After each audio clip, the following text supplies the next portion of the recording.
Vale. Chicken? Oh, maybe. It was so.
Very, very light. What I did, what I did. I put this one for you.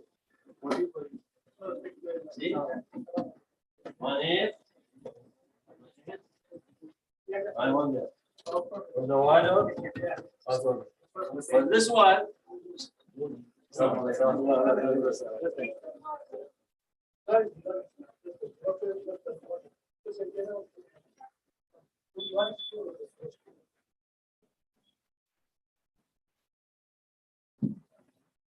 Very light.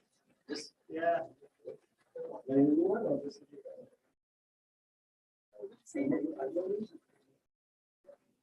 Yeah, we don't need to by now we don't have to.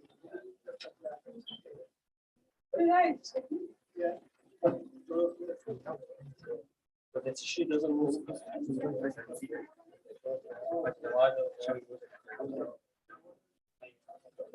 No. Just like this. No, it doesn't matter. No. The whole is not good.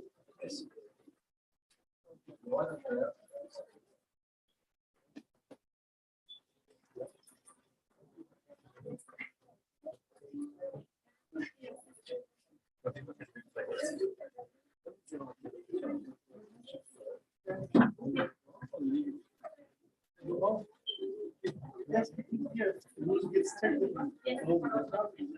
Yeah. It's,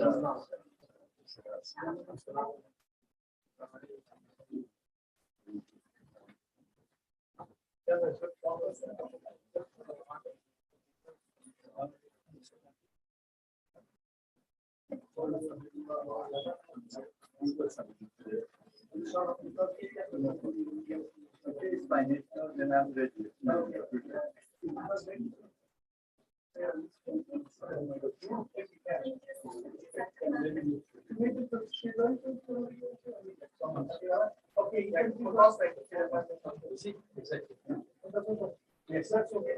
Yes, yes, yes, yes, yes. That's okay. Like last. Okay.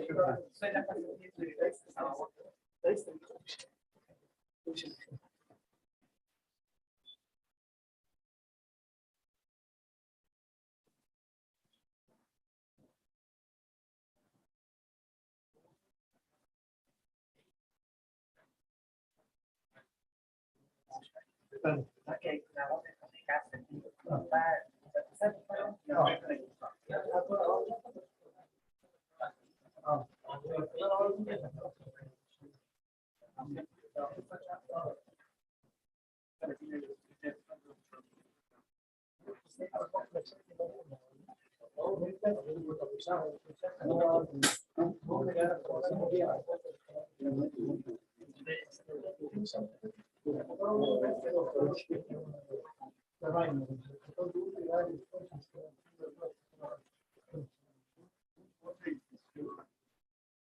I think it's so beautiful.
That's what I need to do.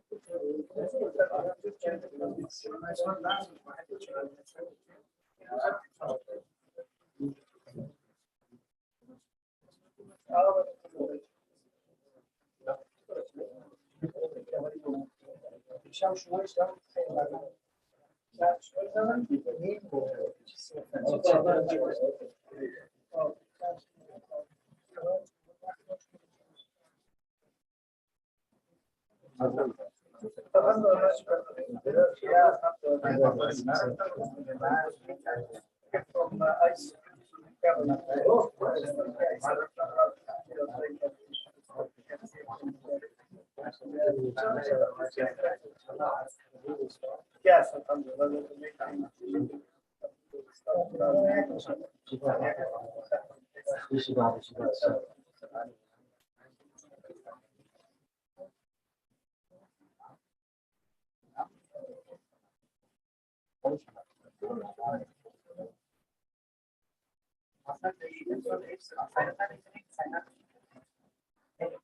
like I want to look at it.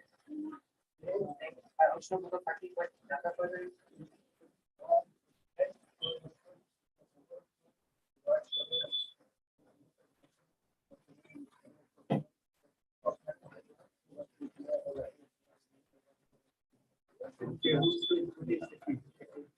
We will make to be risky that I don't even give it to Shafiq.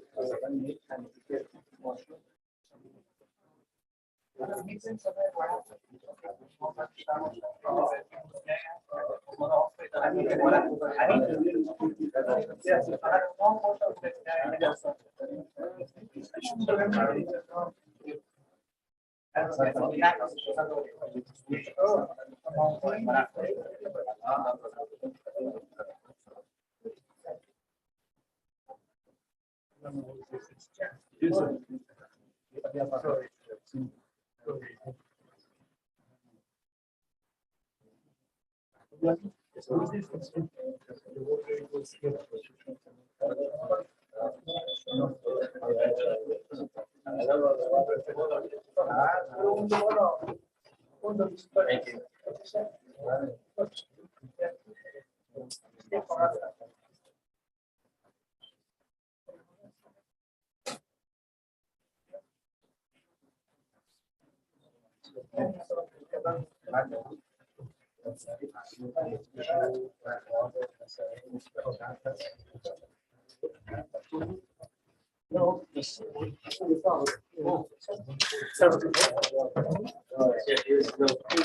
Yeah. Shaykh moves a lot, you know that. See? No, I mean the Well, ball. it's 16. You want to go to the Shaykh moves. Yeah, it was for you, but it's for the sun. Oh, that's it. Yeah, the sun was it. The sun was it. I did for this. Yeah, it was for you, but it's for the sun. Oh, that's it. Yeah, the sun was it. The sun was it. I did for this. Yeah, it was for you, but it's for the sun. That's it.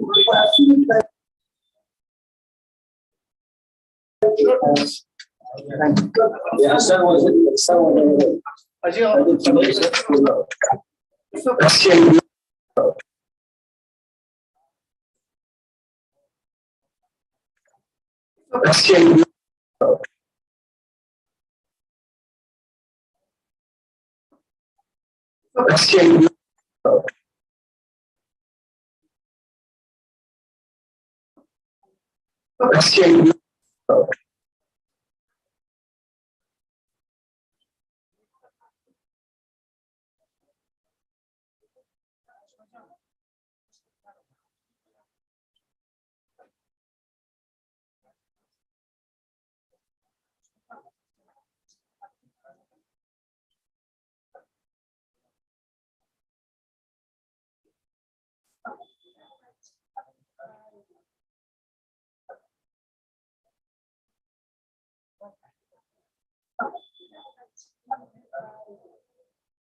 صلوات.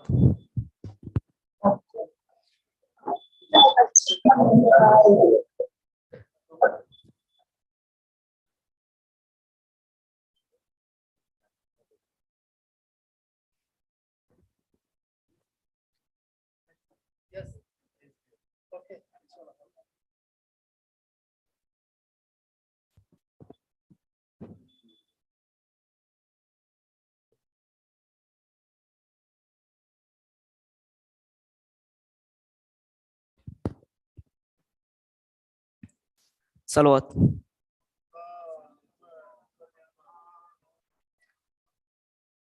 أعوذ بالله من الشيطان الرجيم بسم الله الرحمن الرحيم. I begin in the name of Allah, the Beneficent, the Most Merciful. Assalamu alaikum, dear brothers and sisters.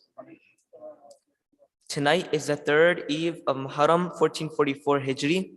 We gather here to commemorate the Shahadat of Imam Hussain alayhi salam, who sacrificed himself and his family in the way of Allah for justice and truth against oppression for humankind.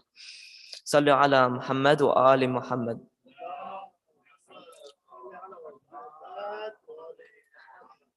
In order to begin tonight's majlis, I would like to request our dear brothers Ilyas and brother Zain to start tonight's program with the recitation of the Holy Quran. Salli ala Muhammad wa ali Muhammad.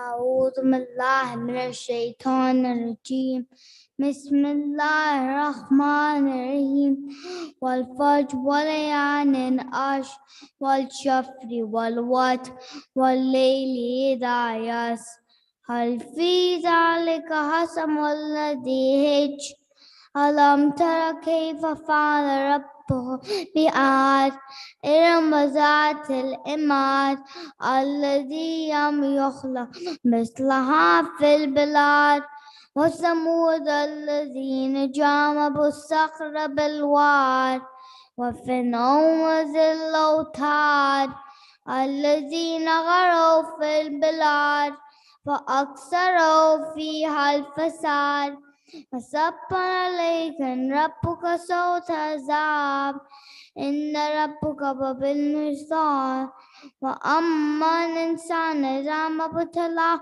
ربه فأكرمه ونعمه ويقول ربي أكرمن وأما إذا ما ابتلاه فقدر عليه رزقه فيقول ربي أهانن كلا بل لا تكرمون اليتيم ولا تحاضون على طعام المسكين وتأكلون التراث أكلا لما وتحبون المال حبا جما كلا إذا دكت الأرض دكا دكا وجاء صفا صفا جيء يومئذ بجهنم يومئذ يتذكر الإنسان أما له ذكرى له يا ليتني قدمت في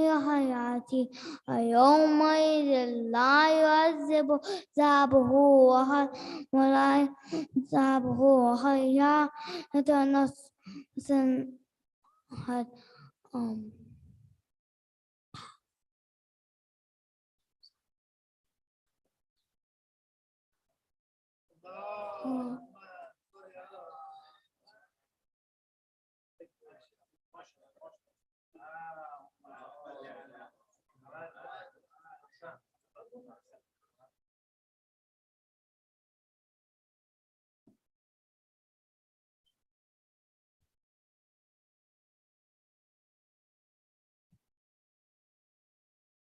أعوذ بالله من الشيطان الرجيم بسم الله الرحمن الرحيم عما يتساءلون عن النبأ العظيم الذي هم فيه مختلفون كلا سيعلمون ثم كلا سيعلمون ألم نجعل الأرض مهادا والجبال أوتادا وخلقناكم أزواجا وجعلنا نومكم سباتا وجعلنا الليل لباسا وجعلنا النهار معاشا وبنينا فوقكم سبعا شدادا وجعلنا سراجا وهاجا وأنزلنا من المعصرات ماء ثجاجا لنخرج به حبا ونباتا وجنات ألفافا إن يوم الفصل كان ميقاتا يوم ينفخ في الصور فتأتون أفواجا وفتحت السماء فكانت أبوابا وسيرت الجبال فكانت سرابا إن جهنم كانت مرصادا للطاغين مآبا لابثين فيها أحقابا لا يذوقون فيها بردا ولا شرابا إلا حميما وغساقا جزاء وفاقا إنهم كانوا لا يرجون حسابا وكذبوا بآياتنا كذابا وكل شيء أحصيناه كتابا فذوقوا فلن نزيدكم إلا عذابا إن للمتقين مفازا حدائق وأعنابا وكواعب أترابا وكأسا دهاقا لا يسمعون فيها لغوا ولا كذابا جزاء من ربك عطاء حسابا رب السماوات والأرض وما بينهما الرحمن لا يملكون منه خطابا يوم يقوم الروح والملائكة صفا لا يتكلمون إلا من أذن له الرحمن وقال صوابا ذلك اليوم الحق فمن شاء اتخذ إلى ربه مآبا إنا أنذرناكم عذابا قريبا يوم ينظر المرء ما قدمت يداه ويقول الكافر يا ليتني كنت ترابا صدق الله العلي العظيم.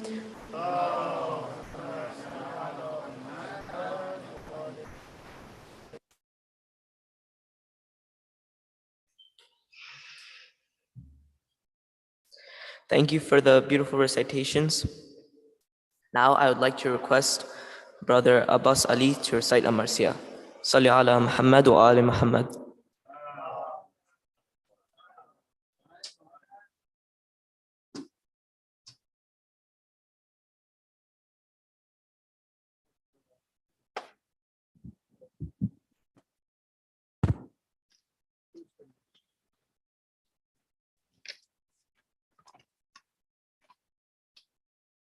بار دیگر سلوات اللهم صل على محمد اجل यहाँ संभल कर कदम उठाना ये करबला है ये करबला है यहाँ संभल कर कदम उठाना ये करबला है ये करबला है ये बात हरगिज़ न भूल जाना ये करबला है ये करबला है जहान सब्रो रिज़ा यही है निदाए सब्रो रिज़ा यही है यहाँ पे आते हैं चल के मेहदी बेहिश्त ज़हरा ये सरज़मी है यहाँ है ज़हरा का आना जाना ये करबला है ये करबला है यहाँ संभल कर कदम उठाना یہ کربلا ہے، یہ کربلا ہے۔ دعائیں دیں گے حسین تم کو، یہاں پہ آنسو اگر بہائے، یہاں پہ بیٹی نے بے وطن کی ستم گروں سے تماچے کھائے، یہاں پہ خوشیوں کو بھول جانا، یہ کربلا ہے، یہ کربلا ہے۔ یہاں سنبھل کر قدم اٹھانا، یہ کربلا ہے، یہ کربلا ہے۔ یہاں پہ گزری ہے وہ قیامت، ملا نہ اس کو سکون اب تک، ردائیں چھننے کے غم میں عابد، لحد میں روتا ہے خون اب تک۔ یہاں پہ ہرگز نہ مسکرانا، یہ کربلا ہے، یہ کربلا ہے۔ یہاں سنبھل کر قدم اٹھانا، یہ کربلا ہے، یہ کربلا ہے۔ یہاں پہ حر بھی تھا حرملا بھی، کتاب ہستی کو پڑھ کے دیکھو، صدائے حل من جو آ رہی ہے، تم اس طرف ہو یا اس طرف ہو، تمہیں عمل سے ہے اب بتانا، یہ کربلا ہے، یہ کربلا ہے۔ یہاں سنبھل کر قدم اٹھانا، یہ کربلا ہے، یہ کربلا ہے۔ کہیں پہ قاسم ہوئے ہیں ٹکڑے، کہیں پہ زی سے گرے تھے مولا، کہیں سکینہ سمو سے لپٹی، کہیں پہ اصغر نے تیر کھائے، یہی غریبی کا ہے ٹھکانہ،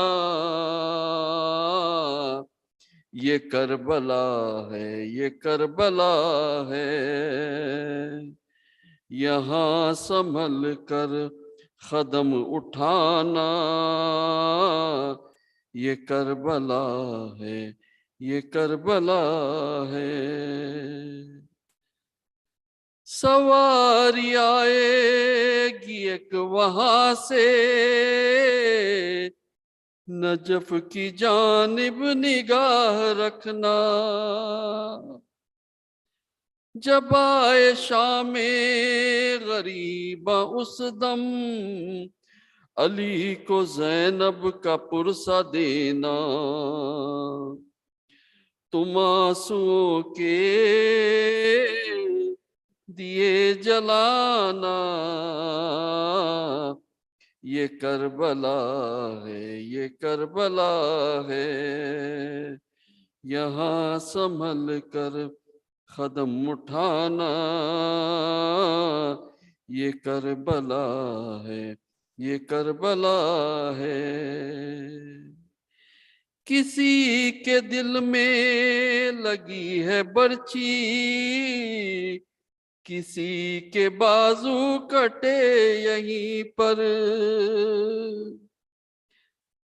अली की बेटी के कितने यूसुफ लहू में डूबे हैं इस जमी पर, लुटा है सादात का घराना,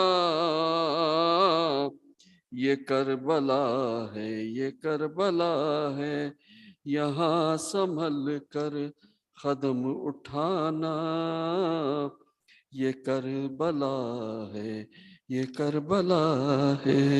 सलवात बस सल्लल्लाहु।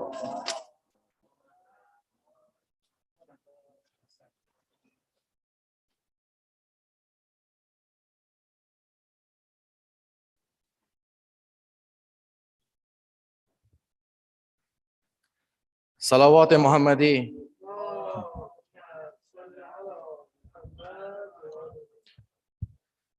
گفتمش نقاش را نقش بکش از زندگی، با قلم نقش حباب بر لب دریا کشید. گفتمش چون میکشید تصویر مردان خدا، تک درخت در بیابان یکا و تنها کشید. گفتمش نامردمان این زمان را نقش کن، عکس یک خنجر ز پشت ضربه مولا کشید. گفتمش راه بکش کان را رساند منزلم،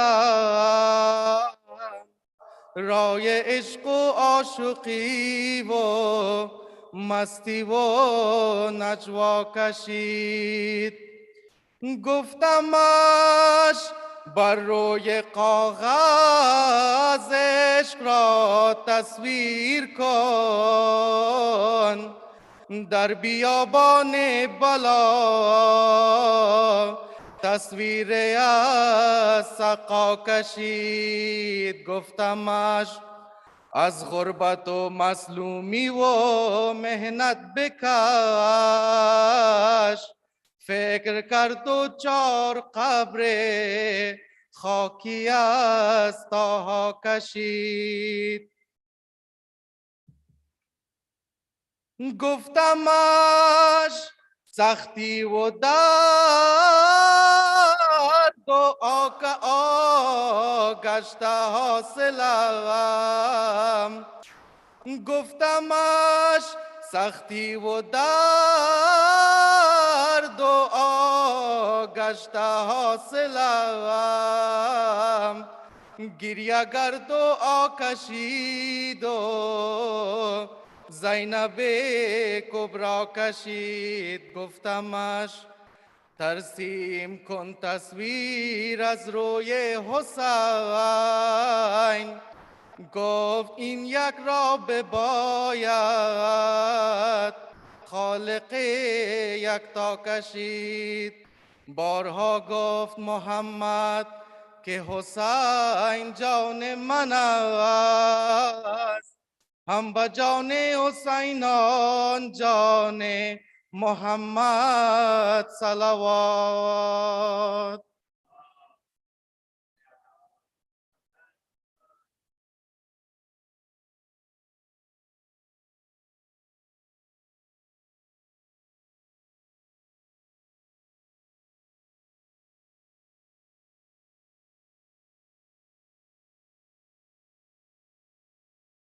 صلوات.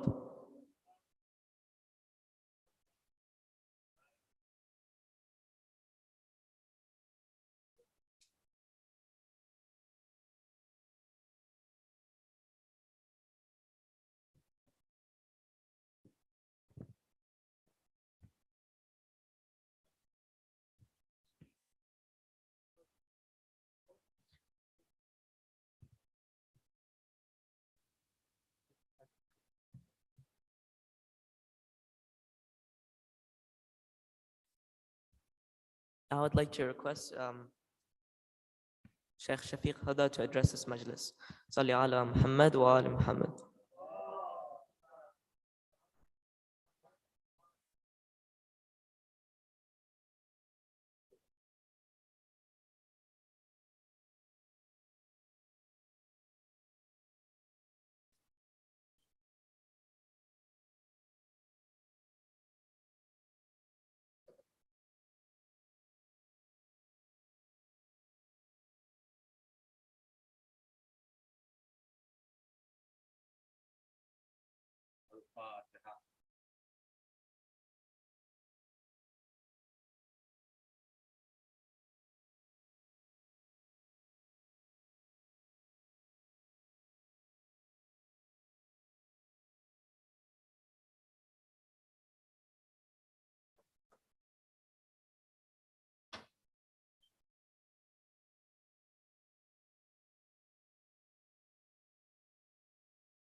لا حول ولا قوة إلا بالله العلي العظيم حسبنا الله ونعم الوكيل نعم المولى ونعم النصير أعوذ بالله السميع العليم من الشيطان اللعين الرجيم بسم الله الرحمن الرحيم الحمد لله رب العالمين خالق السماوات والأرض إلها واحدا أحدا صمدا لم يتخذ صاحبة ولا ولدا والصلاة والسلام على أشرف الأنبياء والمرسلين خاتم النبيين رحمة للعالمين طه وياسين بالقاسم محمد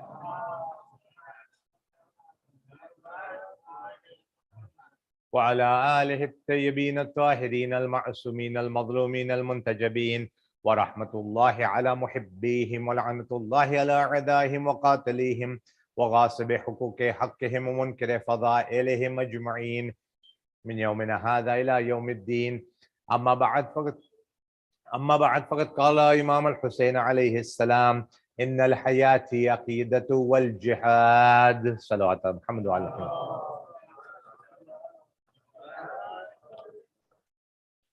عظم الله أجورنا وأجوركم بمصابنا بالحسين عليه السلام.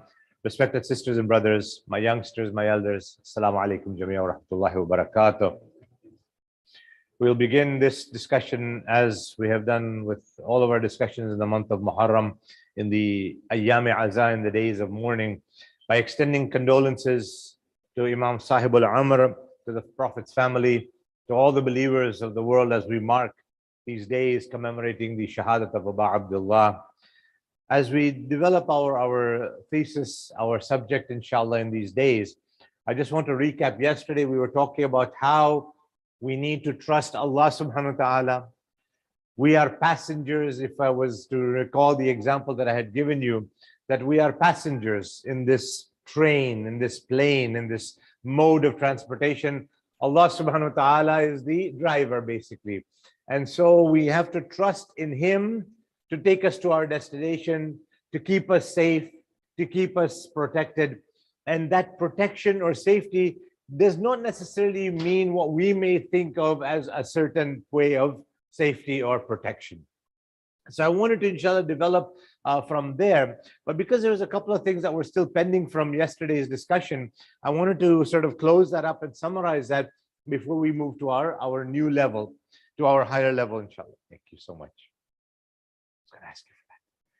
And that is that a lot of times people, yesterday we also talked about how we welcome the new year, what we do in marking the new year, what other communities do in the new year. We had talked about that yesterday. And so we'll go to the different stage whereby the Mu'mineen had asked a question, and these are very good questions. I actually appreciate the conversations or discussions we have afterwards, because sometimes when we are talking, when we're trying to deliver a message, and of course the Quran and Majid reminds us, وَمَا عَلَيْنَا إِلَّا الْبَلَاغُ.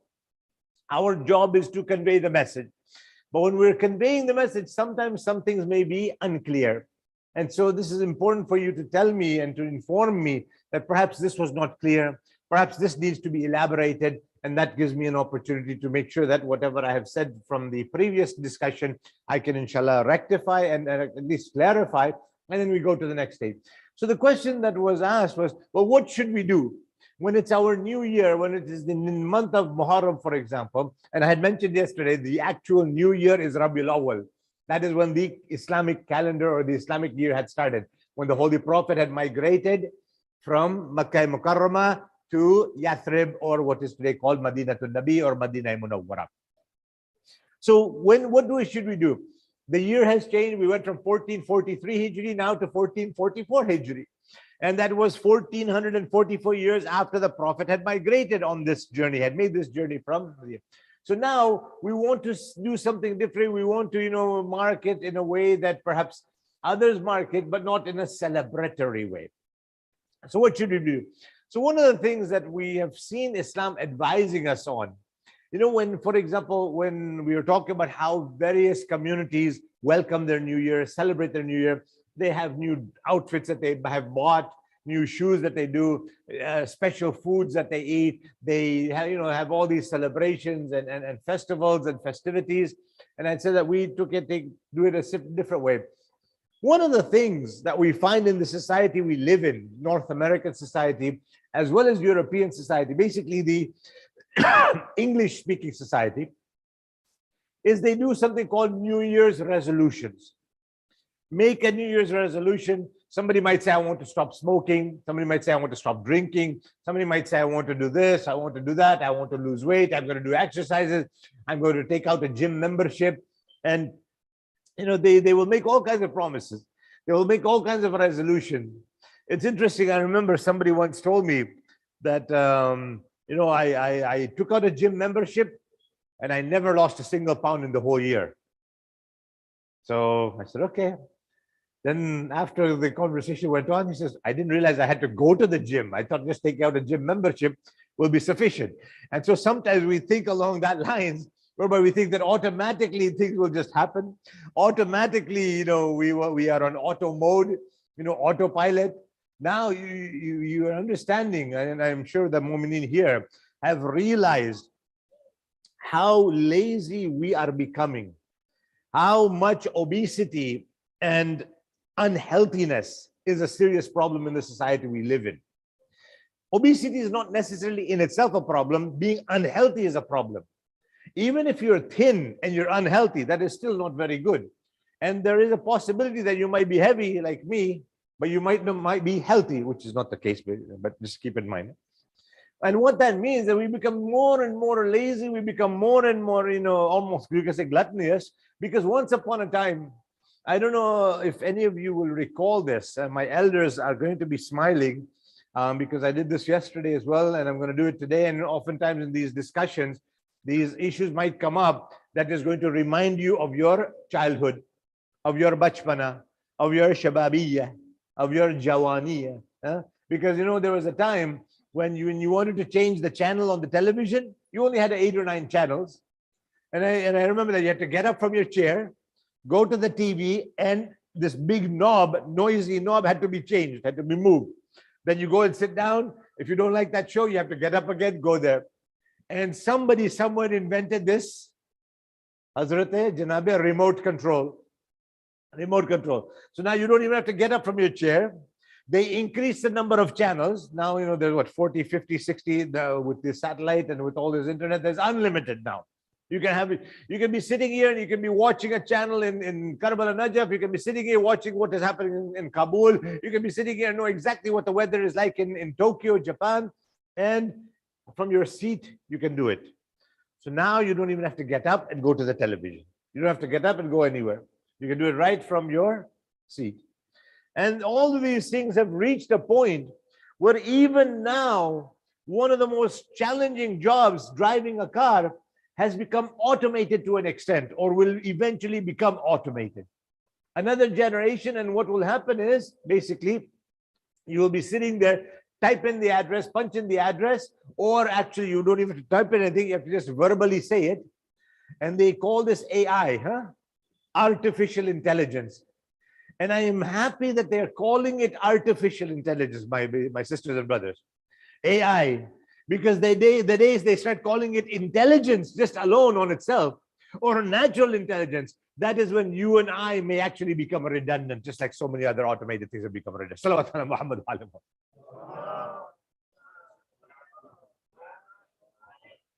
So in one of these generations, as these youngsters will grow up, as you guys will grow up, we will probably be, not you, but I will probably be in my grave, inshallah. You will be able to sit in a car, tell the car, I want to go to Sayyid's house, and the car will automatically know which Sayyid you're talking about. They're talking about algorithms, right? Because, when you have actually looked for, when you're doing a search, what happens, I'm trying to do a search from Toronto to London. I'm trying to find a ticket. And the next day, I will get a bunch of ads coming on the side of the Google or MSN or all that. It's a cheap hotels in London, car rentals available in London. You see, you don't realize what is actually happening. You typed in, I want to find the best fare to England. And then next day or the same day, they'll find what hotels are available. They'll find what car rentals are available. They'll find what tourist places are available. Why? Because yesterday you had checked a fare, an airfare to London. Okay. What is actually happening is we are now becoming more and more, you can say, lazy. Our ability to think, to ponder, and to research is becoming limited because everything is there. Once upon a time, you used to have to go and check into this. How can I find a good rental car? However, where should I go? If I'm taking my family to Copenhagen, if I'm taking them to London, if I'm taking them to Frankfurt, where should I go? You have to go and look for it, or talk to people who had been there and say, what do you recommend? Now everything comes to your desk. Everything comes to your table. And what ends up happening is we are now becoming artificially intelligent, and those computers are actually becoming the true sense of intelligence. We need to just be aware of these things. And I'm not saying, sometimes people have a thought when they have a discussion with me. They say that, the brother Shafiq doesn't like technology. He doesn't like advancement. He doesn't like modernity. No, it's not like that. Modernity, technology, advancement is encouraged.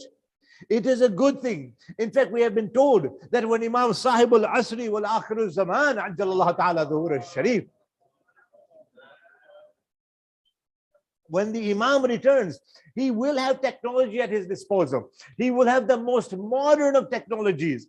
What I'm warning us, and I'm warning myself about, is to ensure that number one, we don't become too addicted and dependent on this technology. And number two, that technology should not make us rotting our minds and become lazy, whether it's laziness in physical way or laziness intellectually. When the outage happened a couple of Jummahs ago, it was a Jummah, by the way, coincidentally or incidentally, I don't know what I should say. The outage happened. How many people suffered phenomenally? That one day in those 20 hours or so that much of Canada was, we can say, blackout. I don't know if I can use that word or not. Lights were still working. Everything was working. You couldn't go to the bank, certain banks, and make a withdrawal. It was happening in front of me. I was at one of the banks, and one of the customers says, I can't take our money, this and that, and I'm frustrated. My internet's not working, and I cannot make this banking and online and this and that. And the cashier, he was trying to explain that this is not our fault. It's not the bank's system being down. It is a major company being down. 911 couldn't be called in some places, some areas. And this is where the warning, and believe me, and if any of you have suffered, please forgive me. I'm not saying this in a humiliating or belittling way, but in a way, it was important for us to have gone through that. Like I said, I'm sorry if anybody is upset. Our own system here was down completely for that day. Donors couldn't reach us. We couldn't call anybody. We couldn't access the computer and all that. So we have suffered it as well. But what I'm saying is, in a way, it was extremely good because it gave us an opportunity to realize and to do some tadabbur and tafakkur and see how dependent we are. And if this was to be taken away from us, what will be our state? How will we react? Some people, when I was, at the grocery stores as well, were angry. They were frustrated. They were, trying to show their frustration in different ways by, slamming this and slamming that and, shutting your car door hard. And, you're not going to hurt anybody by doing that. By yelling at the cashier, by yelling at the supervisor, you're not going to change anything. It is something that was beyond anybody and everybody's control. Now, that control, do we realize that are these tools controlling us? A very beautiful statement that had been sent to me, and it rotates over and over. He says one of the reasons why we have problems in this dunya, one of the reasons why there's chaos in this world, is because things were made to be used and people were made to be loved. Things were made to be used, people are made to be loved. The problem is nowadays things are being loved and people are being used. You see the awakening there. We've taken the whole scenario and we've taken the phonetics of that and completely changed it to being the opposite of what it should be. And then we wonder, why is there difficulties? Why are there problems? This is our subject, right? How to face these problems, how to face these challenges. And so what I wanted to just conclude this section of our discussion today with is that basically let us not become over dependent on these tools around us. Let us also depend on our minds for a moment. If I was to give you a mathematical equation from the Mimbar-e-Rasul, by the way, I wanted to just maybe give a little secret to all of you. I may prepare a little quiz, test, whatever you want to call it, on the last nights, just to see if you're paying attention to me in these early nights, inshallah. On salawat ala Muhammad wa ali Muhammad. It's a part of my habit as an educator, as a professor, as a teacher. So I just wanted to throw that out, inshallah. And it's not going to be a difficult one, don't worry. And I don't know what marks I'll give or what have you, but it's just something that will give me an opportunity to see if I was able to convey the message, and inshallah, give you an opportunity to know if you understood what I was trying to say in these discussions. So basically, what ends up happening is we become a bit lazy. And if I was to give a mathematical equation, if I was to say, what is 9 times 6, for example, I remember my parents' generation. You give them any 9 times 9, 9 times 1, 9 times 9, they'll immediately tell me 9 times 6 is 54. Without anything, no paper, no pen, no nothing. You tell them 9 times 9, they'll say right away 81, without even thinking about it. Now today you ask my son or my daughter, what's 6 times 6? Before they come to 36, they'll say, okay, give me a calculator. Okay, give me my phone. Give me my this, give me my that. Give me a piece of paper, give me the... And what ends up happening is we realize that the mental abilities and the mental strengths that we had, the mental ability to calculate something as basic as 6 times 6 has slowly withered away from us. And what does that mean? That means that when an actual challenge comes about, and God forbid, na'udhu billah, your phone battery dies or your calculator doesn't work, and you have to figure out that did that cashier give me the right amount of change back, what will happen? You see how the dunya has evolved. And like I said, please understand, I'm not saying don't be a part of the technology. Don't use the technology. Use it.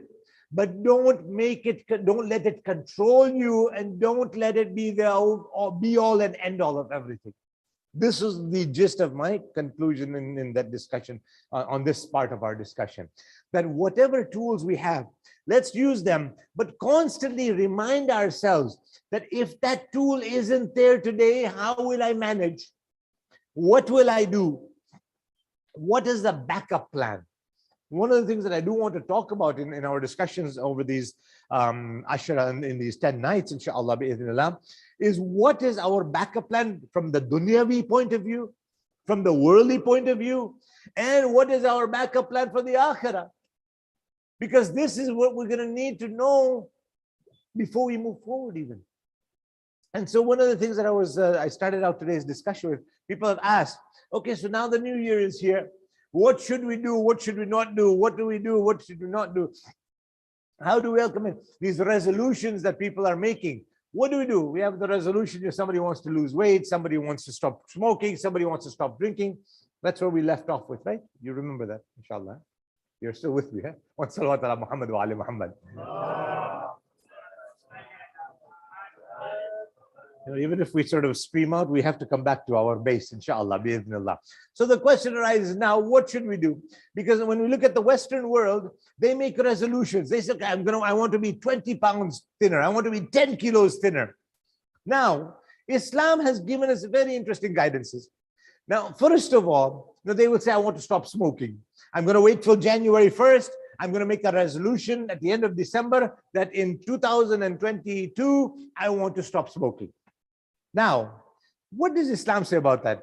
Muharram is here. Should we make resolutions, New Year's resolutions? Should we not? Should we do it positive things? Should we do negative things, like to stop negative things? Islam takes a little bit of a different approach on this.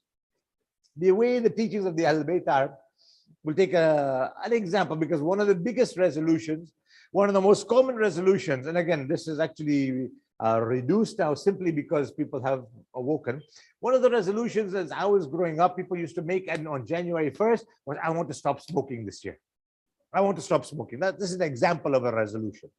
Now, the question arises, which is what all of us need to reflect upon. Smoking, I want to try and stop. I want to try and stop smoking. Is this a good thing or a bad thing to make the resolution to stop smoking? Is it a good resolution or is it a bad resolution? If it's a good resolution, that means smoking is bad. It's killing your lungs. All these big messages you've seen on the packets of cigarettes. Cigarette causes lung cancer. Cigarette causes early death. Cigarette causes deformations in a baby if a lady is smoking. You've seen those huge messages. Normally, I would have asked you to show me your pack of cigarettes, but I'm hoping and praying none of you have a pack of cigarettes because you've all stopped smoking, inshallah. Sahih? Inshallah. Now, I want to try and explain this example so that if smoking is bad, and so to make the resolution to stop smoking is good, then why are you waiting till January 1st to do that?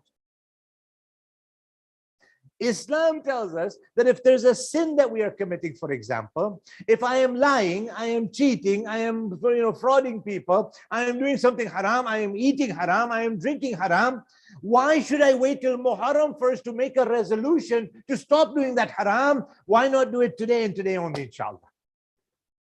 If something like that is as evil as it is, for example, smoking that is hurtful, or eating, unnecessary or overabundance of sweets, which is my biggest problem, then I should stop that immediately, not wait to make a resolution on January 1st or Muharram 1st. You're with me, inshallah. Now, the people say, okay, you know what? Fine. What else? What do you suggest we make as a resolution? Well, one of the things that I encourage my students and those who have been in my class in the madrasa, I always tell them one thing, that if you want to wait till Muharram or if you want to wait till Jum'ah, Friday, no problem. Decide one good deed that you want to do in addition to your normal deeds.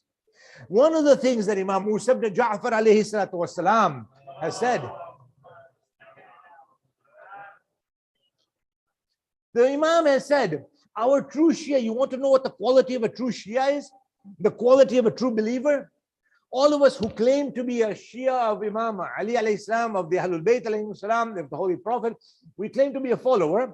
Imam says, you know what a true quality is? Their today will be spiritually better than their yesterday. Al-yawm afdal min yawm al-qabl. Imruz behadar az ruz al-qabl. Today has to be better. That means I need to analyze myself, assess myself, and see, did I do something better today than I was yesterday? Did I do something better today? Did I do one good deed more? Did I give a little extra sadaqah? Did I say salam to somebody else? Did I make life better for somebody else? Did I reduce a sin that I would have normally committed that I didn't? If that today is better than yesterday, Imam says, yes, you are our true follower. You're our true follower. Your tomorrow has to be better than your today. So whatever you can achieve. So I tell my youngsters, try to set a goal for yourself.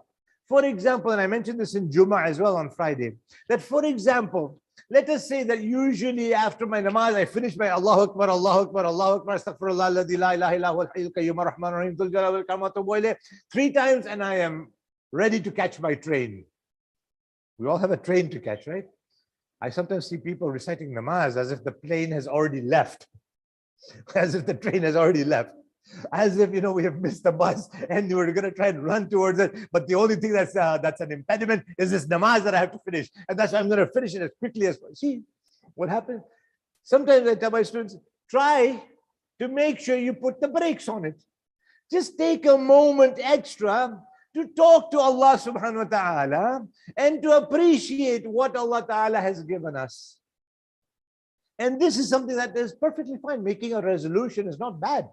Again, don't take it the wrong way that I was conveying the message. No, making a resolution, but this is something we should be doing on an ongoing basis as anyways, not waiting till Muharram to come or waiting for January to come. And that is why sociologists say that the most successful of people are those who are on a constant strive for improvement. A constant strive for improvement. Not to become basically apathetic and to remain redundant on one level. Because then you become useless, then you become redundant, then you become basically, there is no goal, there's no vision. When you're constantly striving to be better, that's where you get the promotions. If you look at the business world today, which people get promoted? And there's all kinds of people. I mentioned this in yesterday's discussion as well. Everybody is different. Everybody's stamina is different. Everybody's desire is different. Everybody's goal is different. Some people are happy where they are. I've got my 9-to-5 job. Alhamdulillah. I'll get my cola increase next year. You know what the cola increase is? Not Pepsi Cola or Coca-Cola. Cola means cost of living allowance. I'll get my 3% or 2% next year. I'm happy. I don't want to worry about anything else. I don't want to be a department head. I don't want to be a boss. I don't want to be a manager. I'm happy. Some people are like that. Fine. Some people are going to try and, impress the boss, impress the division manager, impress the CEO, the president or the chief executive officer. That, look, I can do this. Look, you gave me this project. I did this on this project. I did this work. I did this much better. I went that way. And then you sort of put yourself on the radar. You know how you've got the radar and the beep, beep is there. You want to put yourself on the radar. So when the time comes for a raise, a promotion, a new position, they will look at Ahmad first. And then we'll see anybody, because he showed himself. He made himself known. He made himself work hard. And the constant, you see, that strive is there. Now, when he gets into that position, he still wants to go higher. Sometimes I used to have some CEOs when I used to interview them and talk to them, and we would have discussions. I've got one of these characters. I think he wants my job, the top position. So I said, well, what are you worried about? Eventually, one day you will have to retire anyways. So why don't you train somebody to do that? Because you see, you train somebody, this is something very important. And you will see a true leadership quality is somebody who will be looking in the majma, looking in the employees, looking in the roster, and see who will be the one that can best fill these shoes. Let them go from step to step. One of the things that I love reading, and I don't have the time to go into details right now, are the biographies of many of these chief executive officers or presidents of companies. And you see how they work their way up. How in many cases, they were just either a janitor, a bellboy. They were in the most menial of positions. And step by step, they worked their way up. And they became not only the department head, they might have even become the CEO, the president of a company. And that means that the struggle is ongoing.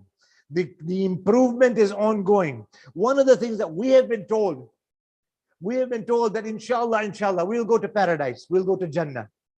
See, eventually we will all be in Jannah, inshallah. We know that this is the promise of Allah subhanahu wa ta'ala.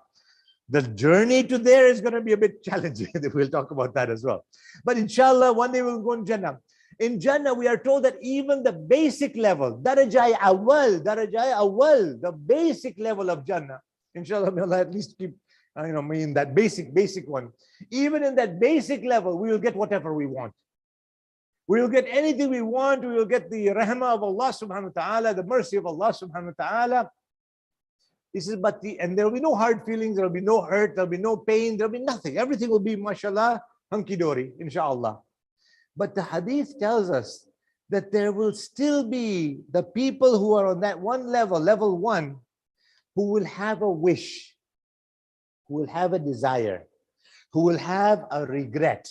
Remember, in Jannah, there's no regrets, no sadness. But they'll wish that I wish I would have done a little better so that I would have been in level 2. I wish I would have done a little extra namaz. I wish I would have done a little extra salat. I wish I would have done a little extra sadaqah. I wish I would have done a little extra ibadat, that I would have been in level 2 of Jannah. That is the only regret they will have. Imagine for a moment that we will wish that we will have done a little extra, so I would have been in that level. And then the people in level 2 will also be saying the same thing, that I wish I would have done a little better. I wish I would have done a little more. I'm happy where I am, alhamdulillah. But if I would have done just a little more, I would have been in this level, number 3, instead of number 2. So you can see that this is an opportunity we have to do a little bit of reflection and thinking on. That when we make a resolution, when we make a commitment, when we try to decide that I want to do something different, something better, let's have a goal on it. The goal is, of course, the pleasure of Allah subhanahu wa ta'ala and how to please Him as best as possible. But then we see what we have to do. It's one thing just to think about it and hope and pray. But like that employee, like that worker who shows the stamina, who shows the concrete effort, the effort and the intention is what will be determined by Allah subhanahu wa ta'ala to give us whatever position He gives us. Our intentions and our efforts. Okay? At the end of the day, Allah subhanahu wa ta'ala will not judge us on whatever we have achieved. Keep that in mind. One of the beauties of Allah subhanahu wa ta'ala, when I was talking about level 1, the first level of Jannah, the hadith of Rasulullah sallallahu alayhi wa sallam mentions, Allahumma salli ala Muhammad wa ali Muhammad. We say, Bismillahir Rahmanir Rahim. Allah is Rahman, Allah is Rahim. You know how much mercy of Allah there is? How much mercy of Allah has sustained. The Prophet has said that from the time of Adam till today, from today till the day of Qiyamah, and the whole stages from the day of Adam's creation, in fact, from before Adam's creation, out of 100 parts of Allah's rahmah, 100 parts of Allah's mercy. Please pay attention carefully. Out of 100 parts, if you were to divide the mercy of Allah into 100 parts, one of those parts is what has sustained the entire universe, not our dunya, not just this earth. The entire universe has been sustained by one part of 100. From Adam to Khatam, from the creation of the world till today, till the day of Qiyamah, one part of it is what has been sustaining the whole world. That has fed those who are believers, those who are non-believers, those who are kafirin, mushrikeen, those who are mulhideen. Everybody has been given rizq by Allah subhanahu wa ta'ala from that 1%, from that 1%, from the creation of the world till the day of judgment. 99%, 99 parts of the rahmah of Allah subhanahu wa ta'ala are for the believers in the akhirah. Salawat ala Muhammad.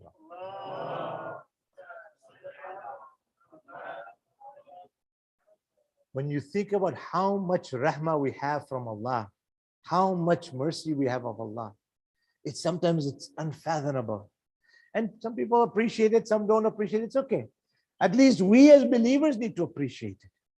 A beautiful story was narrated in the time of Hazrat Nabi Allah Musa alayhi salatu wasalam.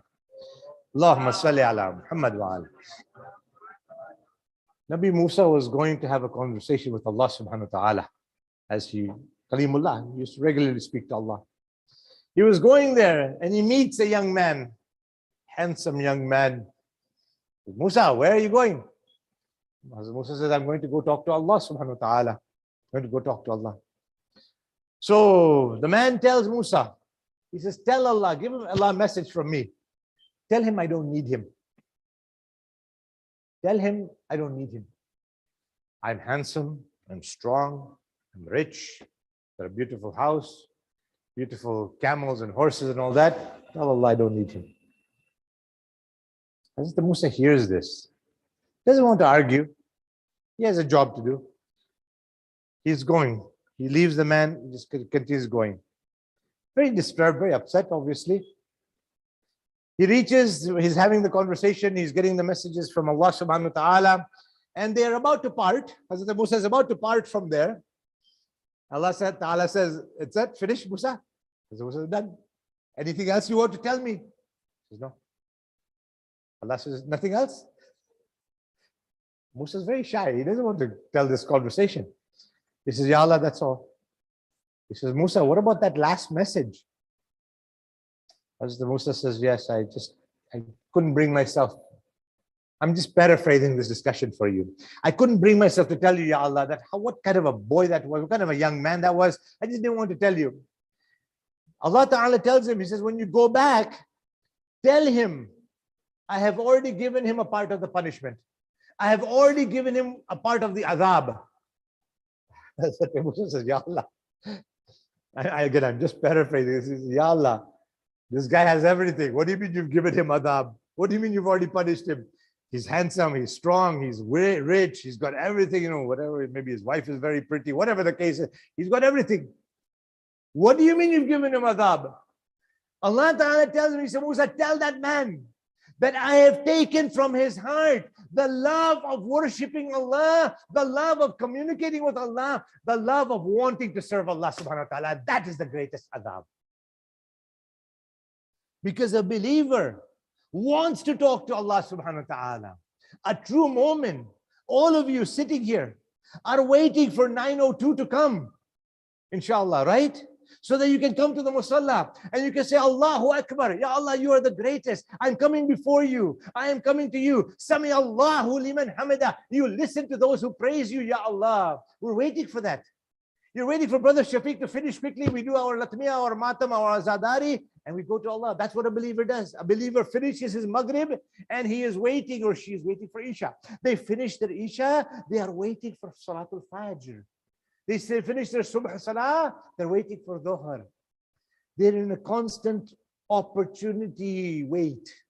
That when can I next talk to Allah subhanahu wa ta'ala? When can I next have my ibadat? When can I next go before Allah subhanahu wa ta'ala on the musalla, on the sajjada, and say Allahu Akbar? Because that feeling means Allah has got His love in you, love for you, and the love of Allah is in your heart. The minute you feel that I don't need Allah, that is a punishment from Allah. Allah means that He has taken that love out. You don't need Allah. Allah doesn't need you. When has Allah ever needed me? When has Allah subhanahu wa ta'ala ever needed me? No, He is independent. He doesn't need my salah. He doesn't need my ibadah. So when we make an effort to try and serve Him and to make a promise to do something better, a resolution, as I was saying, then this is the intention of that resolution, to get closer to Him, to make Him pleased with us, and to go to the highest level that we can, inshallah, get to the pleasure of Allah, so that in return, we're not trying to do business. We want to please Allah for the sake of pleasing Allah. Then Allah Ta'ala gives us whatever darajah we deserve. And that's why one of the du'as that we ask for in the kunut, you've often heard many of the zakirin, many of those leaders, they say, Allahumma amilna bifadlik wa la tu'amilna bi'adlik. Oh Allah, when you judge me, I've done my best. I tried my best. Remember, I just told you, Allah will look at our effort, not the conclusion. Oh Allah, when you judge me, Allahumma amilna bifadlik, judge me according to your grace. وَلَا تُعَامِلْنَا بِعَدْلِكَ. Don't judge me according to your justice. If you do justice, I will never succeed. I have nothing. Your grace is what will sustain me. And how Allah's love, this 99 parts for the believers. Imagine from that one part, when Fir'aun, who was the worst enemy of Allah in his time, who claimed to be God, Ana Rabbakumul A'la, Qala Fir'aun. Fi Quran Majid, in the Holy Quran, Fir'aun is claiming, Ana Rabbakumul A'la, I am your highest Lord. He would imprison the people, kill them, torture them, consider himself God, make people do sajda.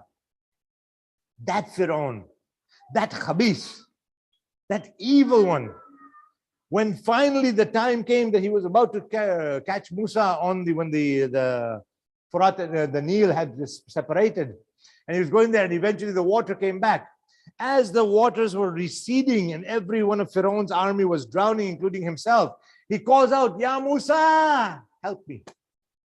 Oh Musa, help me. Musa says, you're the enemy of Allah, you're the enemy of God. I will not help you. He drowns. As soon as Musa reaches on the other side in the next conversation that they have, that Allah subhanahu wa ta'ala has with him, he says, Musa, Fir'aun called you for help. He says, yes, he's your enemy, Ya Allah. I didn't want to help him. I don't want anything to do with him. He is so evil. Allah ta'ala tells him, he called you, and you have your prerogative. You do whatever you wanted to, that was your prerogative. Even at that time, if Fir'aun would have called me for help, I would have saved him and not let him drown. I would not have drowned him if he would have called me, even at that time. Even somebody as evil as Fir'aun. You see the rahmat of Allah subhanahu wa ta'ala? You see the mercy of Allah. Allahu Akbar. So shouldn't it be our desire to try and please that Allah? In one of the du'as that we recite, we say, Ya Allah, you are exactly how I want you to be. I just can't remember which dua it is, whether it's the dua of Arafat or which one. Please forgive me for not remembering. I will try to find it, inshallah. Ya Allah, you are exactly how I want you to be. Make me how you want me to be. La ilaha illallah. You are how I want you to be. Make me, as it Arafat, Jazakallah, Sayyidina, Jazakallah, Shkurkum. Say, Ajrakum Allah. May Allah bless you, inshallah. Make me how you want me to. That dua of Arafat of Abu Abdullah, I believe it is, Imam Zainul Abidin, Abu Abdullah al-Hussein.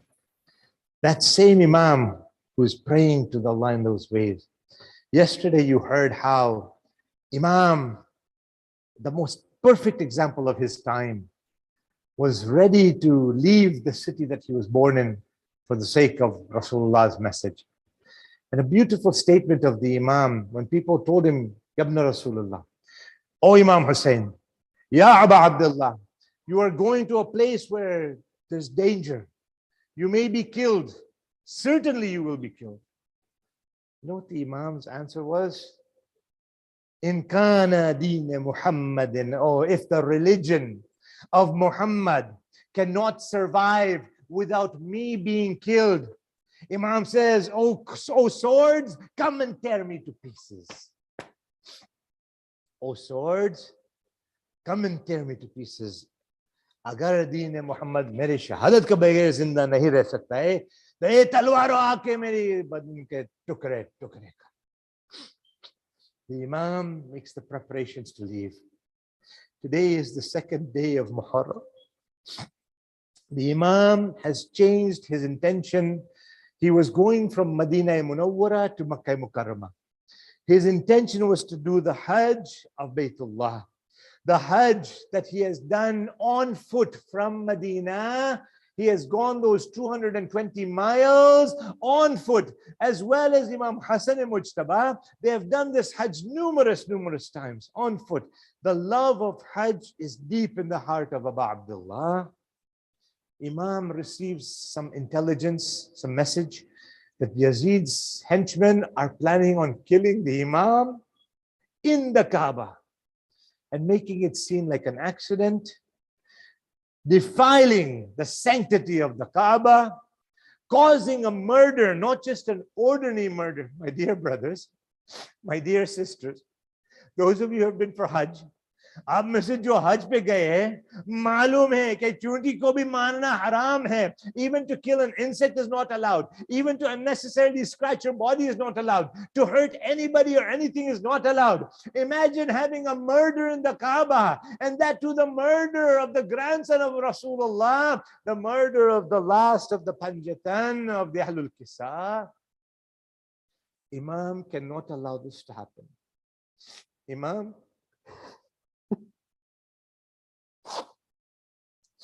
Imam changes his intention of Hajj to Umrah.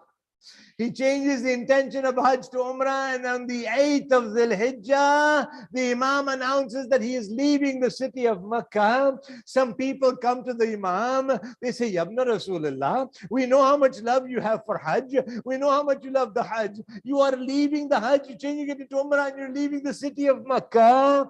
Imam says, yes, there is some reason for which I have to leave, but don't think that I will miss the Qurbani. Don't think that I will miss the sacrifice that all of you will be doing. The only difference is, maybe कुर्बानी देने वाला हो, तुम्हारी भी कुर्बानी होने वाली है. फर्क ये है कि तुम कोई जानवर हैवान को ज़बाह करने वाले हो. मैं अपने अहले करामतदारों, my sacrifice will also be there while you are slaughtering an animal on the plains of Karbala. I will be sacrificing Habib ibn Madahir and Muslim ibn Usaja. I will be giving Aun and Muhammad. My Ali Akbar will be my sacrifice. Qasim and Ali Asghar will be sacrificed by me on the plains of Karbala. وسيعلم الذين ظلموا أي منقلب ينقلبون إنا لله وإنا إليه راجعون. Oh Allah, accept this ibadat from us. Forgive our sins. Give us the tawfiq to remain away from sins. Ya Allah, make us better, inshallah, so that we can please you and we will be the way you want us to be. Ya Allah. For those who are ill, grant them shifa kamila from their illnesses. Those who are in debt, help them fulfill their debts, Ya Allah. Those who are suffering in so many parts of the world, hasten the downfall of the oppressed and grant them mustadafin speedy victory, and hasten the downfall of the oppressors, Ya Allah. Protect our ulama, our maraja who are serving while the imam is in occultation. Grant them long life, safety and security from the difficulties that are around them. Ya Allah, we ask you to return our Mawla, Imam al-Hujjah, to us. Let us be amongst the ashab and the ansar of the imam. Let us be part of the revenge that is taken on what happened in Karbala alongside with Imam Sahib al-Amr. ربنا تقبل منا إنك أنت السميع العليم. اللهم صل على محمد وآل محمد. ماتم حسين يا حسين يا حسين يا حسين يا حسين يا حسين يا حسين يا حسين يا حسين يا حسين يا حسين. جهان را تکان داد نام حسین، بود تا قیامت قیام حسین. جهان را تکان داد نام حسین، بود تا قیامت قیام حسین. تجلی گئے نور حق کربلاست، تجلی گئے نور حق کربلاست. نگر تور عشق از خیام حسین، نگر تور عشق از خیام حسین. جهان را تکان داد نام حسین، بود تا قیامت قیام حسین. جهان را تکان داد نام حسین، بود تا قیامت قیام حسین. به گوش اسیران نسل بشر، به گوش اسیران نسل بشر، بخوانند و باید پیام حسین، بخوانند و باید پیام حسین. جهان را تکان داد نام حسین، بود تا قیامت قیام حسین. جهان را تکان داد نام حسین، بود تا قیامت قیام حسین. مرا افتخار بود بس بزرگ، مرا افتخار بود بس بزرگ. شوم گر غلام غلام حسین، شوم گر غلام غلام حسین. جهان را تکان داد نام حسین، بود تا قیامت قیام حسین. جهان را تکان داد نام حسین، بود تا قیامت قیام حسین. بود تا که چرخ کهن پایدار، بود تا که چرخ کهن پایدار. به هر دوره باشد دوام حسین، به هر دوره باشد دوام حسین. جهان را تکان داد نام حسین، بود تا قیامت قیام حسین. جهان را تکان داد نام حسین بود تا قیامت قیام حسین به حق دا که دین محمد بپاست به حق دا که دین محمد بپاست فدا کرد و خود را امام حسین فدا کرد و خود را امام حسین جهان را تکان داد نام حسین بود تا قیامت قیام حسین جهان را تکان داد نام حسین بود تا قیامت قیام حسین به گوش اسیران نسل بشر به گوش اسیران نسل بشر بخوانند و باید پیام حسین بخوانند و باید پیام حسین جهان را تکان داد نام حسین بود تا قیامت قیام حسین جهان را تکان داد نام حسین بود تا قیامت قیام حسین یا حسین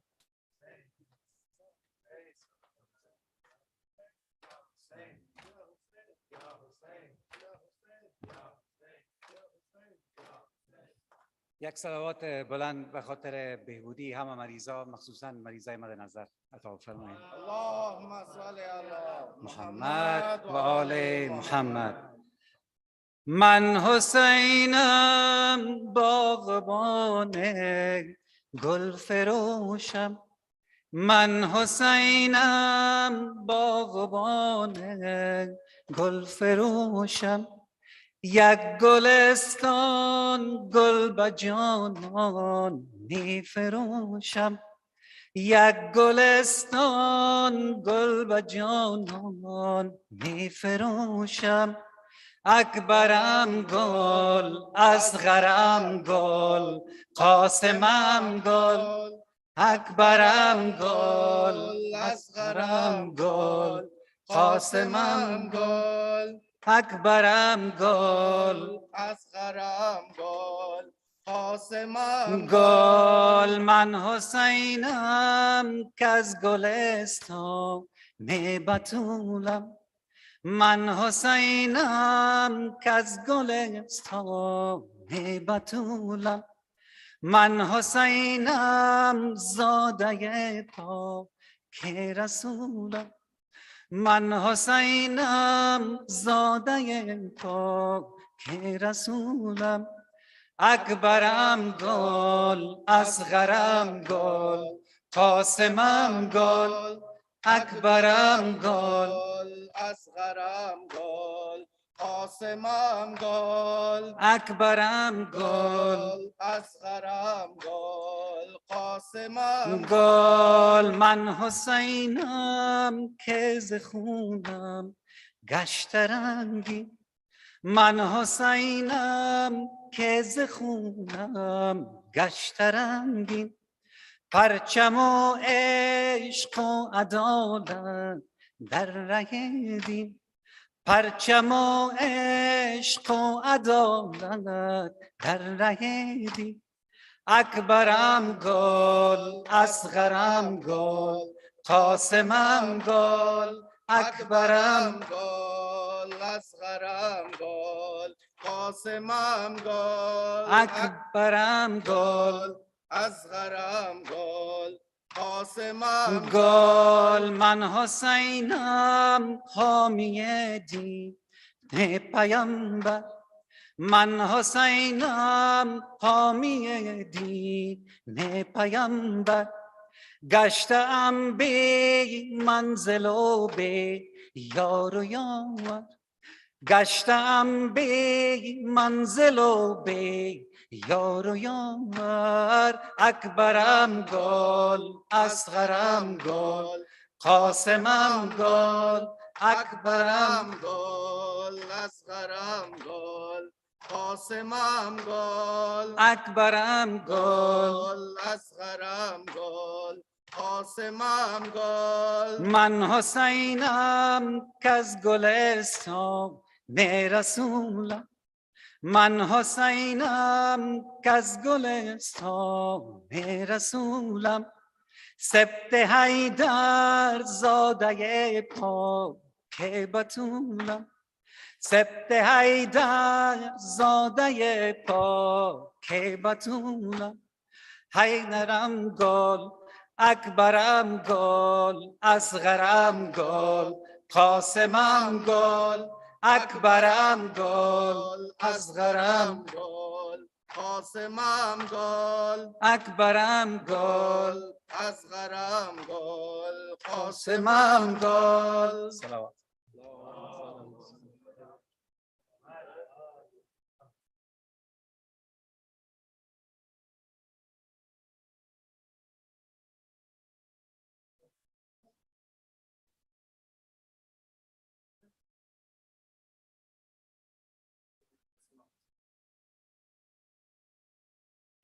محمد وآل Muhammad Salawat. I know nobody wants to come for me to come on the podium here to announce, but I have two very important announcements to make today. Number two will be just trying to get the musalla ready for the salat. Number one very important announcement is, as you know, our new year has approached, started, and again, we have to look for the funds. This year, unfortunately or fortunately, our target is $18,000 for the whole year. This is going to cover the Muharram, Safar, and most of the year. Not just this year, but the year to follow also. Together, also those who have not paid their membership are please requested to pay their soon as possible for this year, 2022. Donation, as far as the donation goes, our treasurer, brother Syed Azim Anwar and brother Syed Hashmat, to the gents side and to the ladies side, Sister Tuba, please try and contact them. Please donate generously so we can meet our target for the year. It's 18,000 altogether. Okay, Sallu ala Nabi.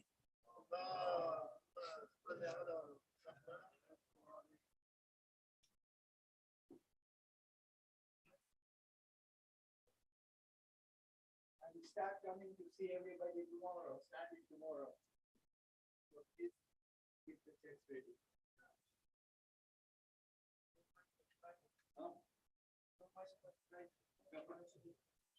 Cakes or pizza card, whatever.